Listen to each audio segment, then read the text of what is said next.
Warning, playing FPL is highly addictive. It may cause stress, a loss of free time, a resentment towards friends or colleagues, and a dislike to football in general. Please, FPL responsibly.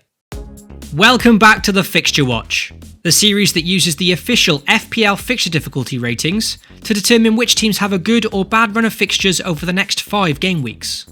If you find the Fixture Watch helpful, then be sure to drop a like and get subscribed to FPL TV. Similar to our Fixture Watch from 2 game weeks ago, over the next 5 game weeks, it's still the low to mid-table teams that have the best run of fixtures on paper. Sitting at the very top of the FDR table from Game Week 13 is Newcastle, who, despite their struggles overall this season, have now started to put together a few results as they head into this favourable run. The Magpies have picked up 7 points in their last 3 with a draw and back-to-back wins. So with a very busy Christmas schedule and Newcastle hitting somewhat of a purple patch, could now be the time to consider them as genuine budget options for our squad. Interestingly, Newcastle's Kennedy has had 15 goal attempts in the last 4 game weeks, the second most of all midfielders behind only Mo Salah. Granted, he may not have scored in that time, but still very impressive numbers for a player valued at just 4.9 million. As for budget strikers, Wolves' Raul Jimenez seems to be the go-to option below 6 million, but if it's a differential you're looking for, Solomon Rondon could be worth considering. He's owned by less than 1% of managers and heads into this decent run of fixtures off the back of 2 goals in Game Week 12. Next up, it's Brighton, who continue their kind run of fixtures, but unlike Newcastle, they head into them in bad form, losing both of their last 2 games and conceding 5 goals in the process. In their defence, the last 2 defeats have been away trips, and Brighton are known for being a much better outfit at home than on the road.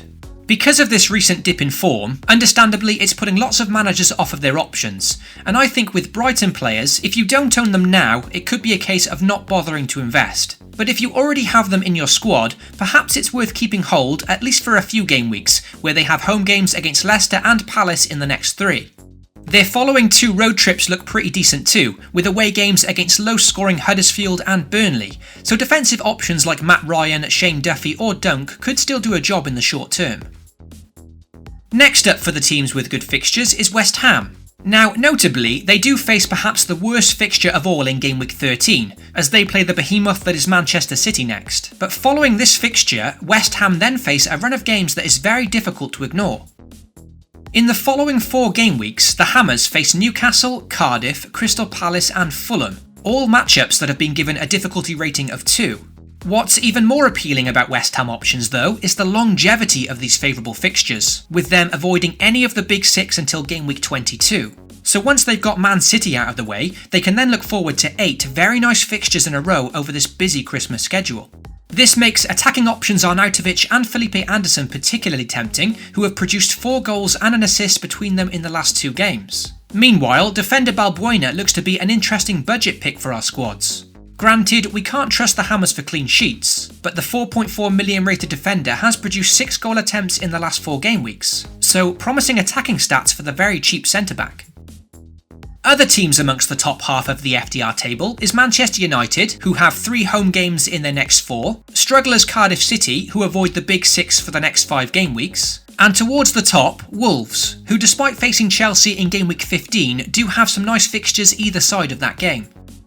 The biggest appeal for Wolves players at the moment is their next 2 particularly, as they face Huddersfield at home and Cardiff away in back-to-back games. They are coming into these in bad form, without a win in 4 now, but they still looked very impressive against both Tottenham and Arsenal recently, so you'd still have to back them against their next 2 opponents.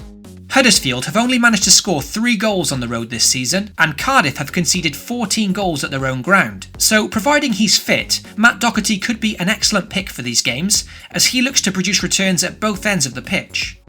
As mentioned earlier, Raul Jimenez looks to be one of the best budget strikers at the moment, returning points in 7 of the 12 game weeks so far. Another player definitely worth considering at just 5.8 million.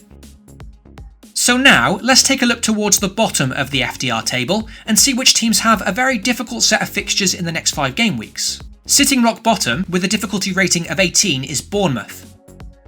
Bournemouth now face Arsenal, Man City, Liverpool and Wolves away in 4 of the next 5. Looking further on from this, the difficult fixtures continue, with away trips to Tottenham and United in game weeks 19 and 20. So on paper, a very unmerry Christmas for the Cherries. Now, there's no denying that Bournemouth have provided us with excellent value this season, which has seen managers like myself with 2 of their players in our squads. But they're now heading into tough fixtures on the back of 2 straight defeats, so what do we do with their options?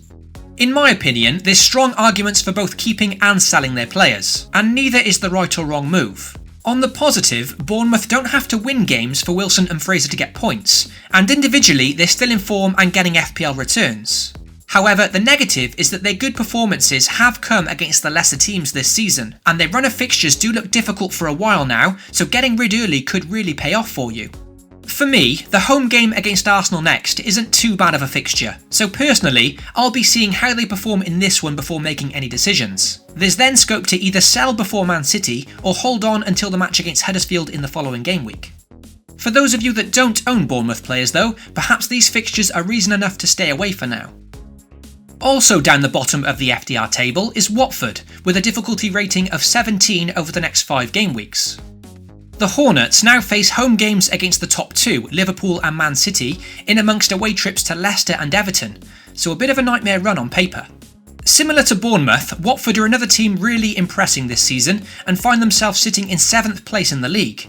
They've also proved to be a big test for any side at home, so we definitely can't rule out an upset here.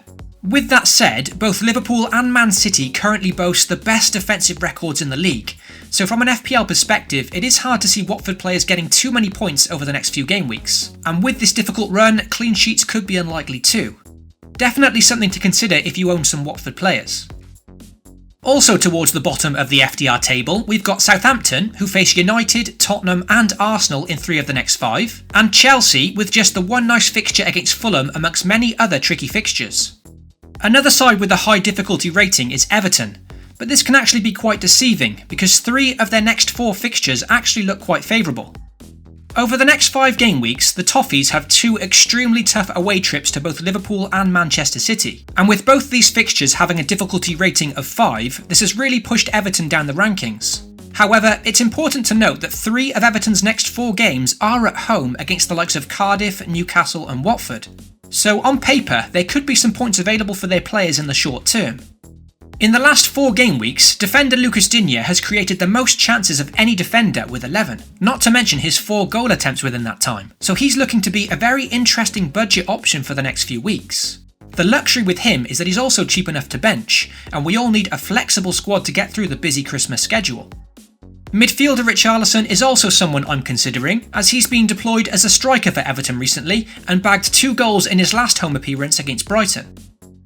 So that wraps up this week's episode of the Fixture Watch. Hopefully you enjoyed the analysis and found it useful. This week I've also made the FDR table as a free downloadable PDF, so feel free to follow the link in the description and download yours. As always, don't forget to drop a like, get subscribed and most importantly, FPL responsibly.